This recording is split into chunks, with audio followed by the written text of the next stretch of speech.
ناظرین السلام علیکم ورحمۃ اللہ۔ قرآن و احادیث کی روشنی میں اب ہم آمد مصطفیٰ کا ذکر خلقت سے ولادت تک کرنے جا رہے ہیں۔ گویا ہم میلاد کے معنی و مفہوم یعنی ذکر ولادت مصطفیٰ اور آمد مصطفیٰ صلی اللہ علیہ وسلم کے تناظر میں دیکھیں گے کہ خود رب کائنات نے عالم ارواح میں جملہ انبیاء و رسل کی ارواح کی مجلس سجا کر کیسے اپنے حبیب سید المرسلین و خاتم النبیین کا میلاد منایا۔ موضوع گفتگو ہے ذکر میلاد مصطفیٰ خلقت سے ولادت تک۔ حضرت جابر رضی اللہ عنہ سے معروف روایت ہے کہ آقا سے پوچھا گیا کہ اللہ نے سب سے پہلے کس چیز کو پیدا فرمایا؟ تو حضور نبی کریم نے اپنی بما ینطق عن الہوا کی زبان اقدس سے ان ہوا الا وحی یوحی کا خطاب کرتے ہوئے راز کن فکاں کھولا اور ارشاد فرمایا، یا جابر ان اللہ تعالی خلق قبل الاشیاء نور نبیک من نور ہی۔ فرمایا، اے جابر، اللہ نے ہر شے سے پہلے اپنے نور سے تیرے نبی کا نور پیدا کیا۔ گویا ذکر حبیب خدا احمد مجتبیٰ محمد مصطفیٰ صلی اللہ علیہ وسلم تخلیق آدم علیہ السلام سے پہلے سے جاری ہے۔ ایک موقع پر صحابہ کرام رضوان اللہ علیہم اجمعین نے نبی کریم رؤوف رحیم سے پوچھا، یا رسول اللہ متی وجبت لک نبوۃ؟ قال وآدم بین الروح والجسد۔ یا رسول اللہ، آپ نبی کب بنے؟ تو آپ نے فرمایا، میں اس وقت بھی نبی تھا جب آدم کا خمیر گوندا جا رہا تھا، یعنی آدم علیہ السلام کی تخلیق روح اور جسم کے درمیانی مرحلے میں تھی تو آپ کو نبوت عطا ہو چکی تھی۔ ناظرین، قرآن حکیم میں ان 3 مجالس کا ذکر موجود ہے جو خالق کائنات نے عالم ارواح میں سجائیں۔ ایک مجلس میں جملہ انسانی ارواح سے اقرار ربوبیت و الوہیت کروایا گیا، جبکہ 2 میں ارواح انبیاء و رسل سے میثاق نبوت لینے کا ذکر موجود ہے۔ مسند احمد میں حضرت ابی بن کعب رضی اللہ عنہ سے مروی ہے کہ اللہ نے پشت آدم سے تمام انسانوں کی ارواح نکالیں اور پھر ان ارواح سے اپنی الوہیت و ربوبیت کا اقرار ان الفاظ میں کروایا، الست بربکم قالوا بلا شہدنا، کہ کیا میں تمہارا رب نہیں ہوں؟ سب ارواح نے کہا، ہاں مولا، ہم سب گواہ ہیں، تو ہی ہمارا رب ہے۔ عالم ارواح میں اس وعدہ الست کے علاوہ 2 میثاق نبوت ہوئے۔ ان میں سے ایک کا ذکر سورہ احزاب میں ہے، جس میں صرف 5 اولو العزم رسولوں کا تذکرہ ہے، جبکہ دوسرے میثاق نبوت کا بیان قرآن مجید سورہ آل عمران میں بیان ہوا، جس میں جملہ انبیاء و رسل کا ذکر موجود ہے۔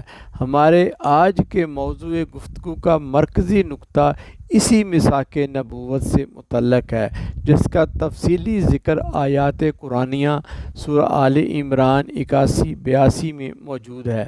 یہ میثاق نبوت جہاں عظمت نبوت محمدی کی روشن اور مستند دلیل ہے، وہاں غور کریں تو معنی و مفہوم کے حوالے سے ارواح انبیاء کے جلسہ میلاد مصطفیٰ کی ایک صورت بھی نظر آتی ہے، کیونکہ اس میثاق میں اللہ رب العزت نے اپنے محبوب نبی آخر الزماں رسول اللہ صلی اللہ علیہ وسلم کی آمد اور ولادت کا ذکر زور شور سے ان کی عظمت و شان کے ساتھ بیان فرمایا ہے۔ آئیے اس میثاق نبوت کے احوال کا تفصیلی یعنی تفسیری جائزہ لیتے ہیں۔ ارشاد فرمایا، وَإِذْ أَخَذَ اللَّهُ مِيثَاقَ النَّبِيِّينَ لَمَا آتَيْتُكُم مِّن كِتَابٍ وَحِكْمَةٍ۔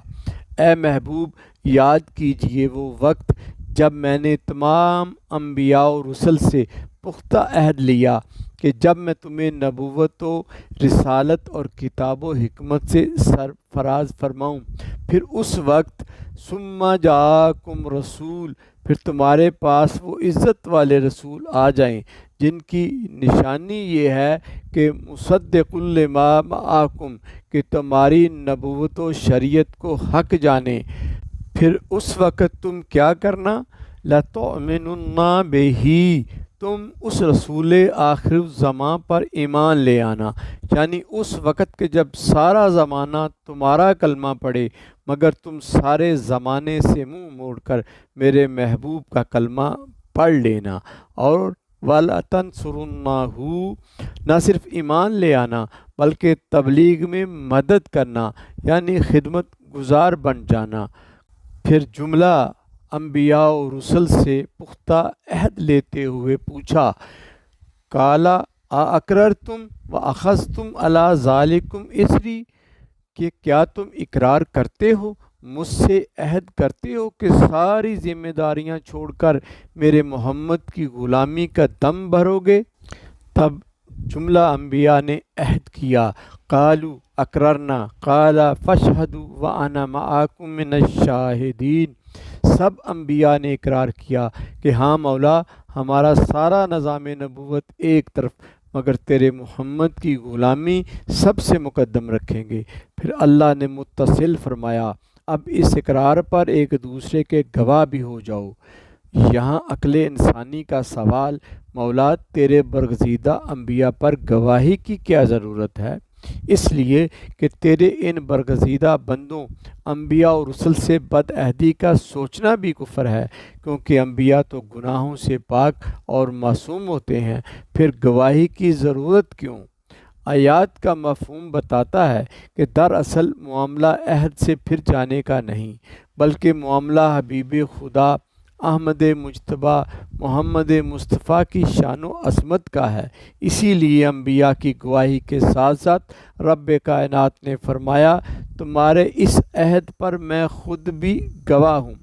وجہ صرف یہ ہے کہ نبیوں کے پھر جانے کی بات نہیں، بات ہے محمد صلی اللہ علیہ وسلم کی شان و عظمت کی، اور بات ہی اپنے حبیب کو امام الانبیاء بنا کر بھیجنے کی، اور باتی رسول اللہ کے سر پر ختم نبوت کا تاج سجانے کی، یعنی بالفاظ پیر نصیر الدین نصیر ہم کہیں گے کہ ہیں نبوت کے ستارے تو سارے نبی، ہیں نبوت کے ستارے تو سارے نبی، چاند سارے کا سارا ہمارا نبی، اور کوئی نبی نہ قیامت تلک آئے گا، اب قیامت تلک ہے ہمارا نبی۔